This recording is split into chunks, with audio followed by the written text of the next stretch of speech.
ክርስትና ሃይማኖት ላይ በቃ የመጀመሪያ የተነሳብኝ ጥያቄ ያስደነገጠኝ እግዚአብሔር ከልጅ ልጅ ተወልጄ አድናለሁ የሚለው ነገር መጽሐፍ ቅዱስ ውስጥ አለመኖሩ ነው። እና እንደሌላ አረጋግጬ እንኳን ሰዎችን ስጠይቅ እንትንል ነበረ ሊመልሱልኝ ያንገራግሩ ነበረ። እንደዛ ሳይሆን እንትን እኮ ምናምን እና ያው በስነ ስርዓት ይሄ ጥያቄ ተመለሰልኝ። እኔ ኢንስፓየር ያደረገኝማ በቃ እንደ ሞኝ ስስቅ ነበር። የዛን ቀን የምታስታውሱት ከሆነ አይ ቲንክ ካሊድ ካሳሁን ቄስ የነበሩ በገዳም ላይ በጣም ብዙ ሰርተፍኬት ያገኙ ሰዎች ገዳም ላይ እንትና ኡስታዝ ካሊድ ካሳሁን መሰለኛው እንደዛ መሰለኛው ቄስ እንደውም የነበሩ መብላት መጠጣት የአምላክ ባህሪ ከሆነ ታዲያ እኔ አምላኬ ከኔ በምን አነሰ ብና ከና አክሰንቱ ነው ላምችለው እና አንድ ጓደኛዬ ልኮልኝ ቁጭ ብዬ ነው ቤት በላፕቶፕ እያየሁት እንደ እብድ ስስቅ እንዴት ቄስ ይሰልማል ምን ቢሆን ነው ምናምን በቃ ትልቅ ጥያቄ ፈጠረብኝና እሱ እኔ አምላክ ከልጅ ልጅ ተወልጄ አድናለሁ የሚል ጥቅስ መጽሐፍ ቅዱስ ላይ ካለ ለስንት ነው ለ20 ምናምን ዓመት እኔ በቃ ቤተክርስቲያን አልነበርኩም ማለት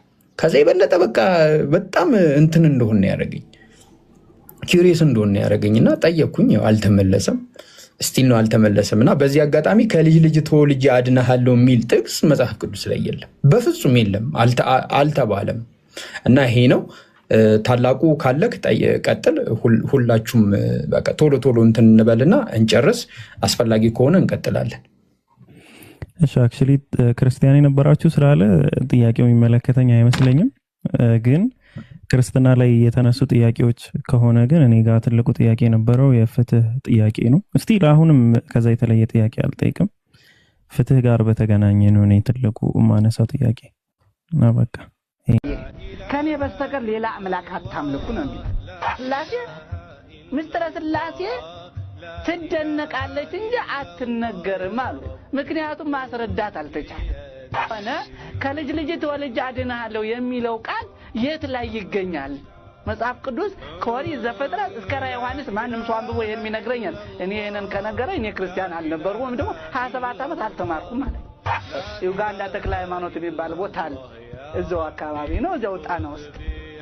እዛ ቦታ አረበኛ ቋንቋና ዕብራይስጥኛ ቋንቋ የተጻፈ ማንም ሰው ግን ሊገርመው ይችላል። አሁንኑ አረበኛ የሚችል ክርስቲያን ሄዶ ማየት ይችላል። ኡጋንዳ ተክለ ሃይማኖት ስለ ነብዩ ሰለላሁ ዐለይሂ ወሰለም ያስቀምጣል። መውረድ፣ መወለድ፣ መሰቃየት፣ መገረፍ፣ መብላት፣ መጠጣት እንዲህ ከሆነ አምላካችን ከኛ በምን በለጠ?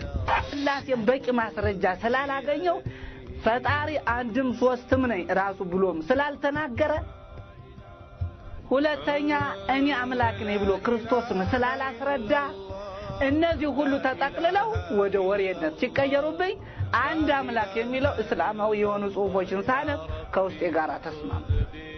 لا إله إلا الله